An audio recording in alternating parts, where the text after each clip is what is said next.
আপনাদের ভালো লাগায় ভালোবাসায় ছিলাম, আগামীতেও ইনশাল্লাহ থাকতে চাই। যে আমাকে যদি আপনারা নির্বাচিত করেন, ইনশাল্লাহ 100% সততার সঙ্গে দায়িত্ব পালন করব। 12 তারিখে বাংলাদেশ আগামীতে কিভাবে চলবে সেটা কিন্তু নির্ধারণ হবে। তো আপনারা তো দুলু ভাইয়ের সামনে কথা দিলেন, ইনশাল্লাহ 12 তারিখে ধারে সেচের বিজয় নিয়ে ফিরবেন তো? গত 17 বছর থেকে আমি আপনাদের পাশে থেকেছি। যেমনি ছিলাম প্রাকৃতিক দুর্যোগে, বন্যায় ছিলাম, খরায় ছিলাম, আবার করোনার সময়ও আপনাদের পাশে থেকেছি। আপনাদের আপদে বিপদে আপনাদের ভালো লাগায় ভালোবাসায় ছিলাম, আগামীতেও ইনশাল্লাহ থাকতে চাই। যদি আপনারা সমর্থন দিয়ে আমাকে বিজয়ী করেন, তাহলে হাতীবন্ধার কিছু উন্নয়নের কথা আজকে বলে যাই।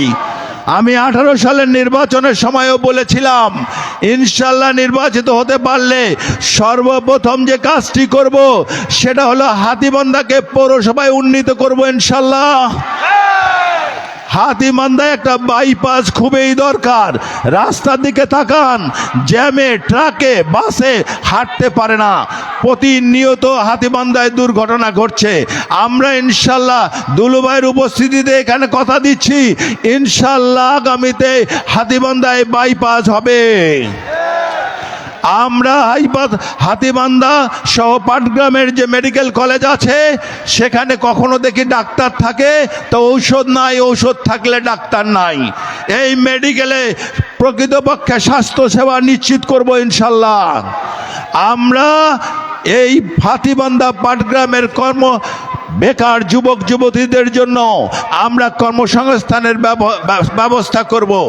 আপনারা জানেন ইতিমধ্যে আমরা তিস্তা মহাপরিকল্পনা নিয়ে ব্যাপক আন্দোলন করেছি। দুলুভাই যে আন্দোলনের প্রধান সমন্বয়ক, হাতীবান্ধা পাটগ্রামে আমি সমন্বয়কের দায়িত্ব পালন করেছি। আমরা তিস্তার চরে ঘুমিয়েছি, আমরা তিস্তার চরে মশাল মিছিল করেছি, হাতীবান্ধাতে দীর্ঘতম বিশাল আমরা মিছিল করেছি। দুলুভাই এসেছিল সেখানে। আমরা ঢাকা শহরে মানববন্ধন করেছি জাতীয় সংসদ ভবনের সামনে। সব ইউনিভার্সিটি, ঢাকা ইউনিভার্সিটি থেকে রাজশাহী, জগন্নাথ, জাহাঙ্গীরনগর সব কাছে তিস্তা মহাপরিকল্পনা নিয়ে আন্দোলন হয়েছে। এবং এটা আমাদের নেতা তারেক রহমান সাহেব কথা দিয়েছে, বিএনপি যদি আল্লাহর রহমতে মানুষের সমর্থনে সরকার গঠন করে, অগ্রাধিকার বেসিতে তিস্তা মহাপরিকল্পনা বাস্তবায়ন করা হবে। আমরা বুড়িমারি এক্সপ্রেসকে প্রকৃতপক্ষে বুড়িমারি নিয়ে আসবো ইনশাল্লাহ। আমাদের এটা প্রাণের দাবি। আমরা দুলুভাইয়ের উপস্থিতিতে বলতে চাই, ভাইকে দাবি রাখতে চাই যে এই সাপের মতো আঁকা বাঁকা রাস্তাটা লালমনিরহাট থেকে বুড়িমারি পর্যন্ত, এই রাস্তা উনি সমান, ওই রাস্তা উনি সোজা করবে কিনা আজকে এখানে ওনাকে কথা দিয়ে যেতে হবে ইনশাল্লাহ। আপনারা বলেন ইনশাল্লাহ আগামীতে বিএনপি সরকার গঠন করবে। বাংলাদেশে যত জরিপ হয়েছে, বিদেশে যত জরিপ হয়েছে, সবখানে রেজাল্ট এসেছে যে আগামীর প্রধানমন্ত্রী ইনশাল্লাহ তারেক রহমান। আর যদি তারেক রহমান সাহেব প্রধানমন্ত্রী হয়, তাহলে কি আপনার ইঞ্জিনের সঙ্গে বগি লাগাবেন কি লাগাবেন না বলেন আমাকে? ইনশাল্লাহ।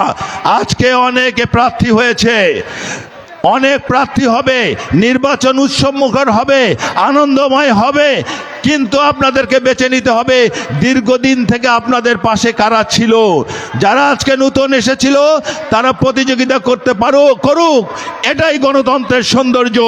কিন্তু সিদ্ধান্ত আপনার, আপদে বিপদে কে ছিল সেটা আপনারা দেখবেন।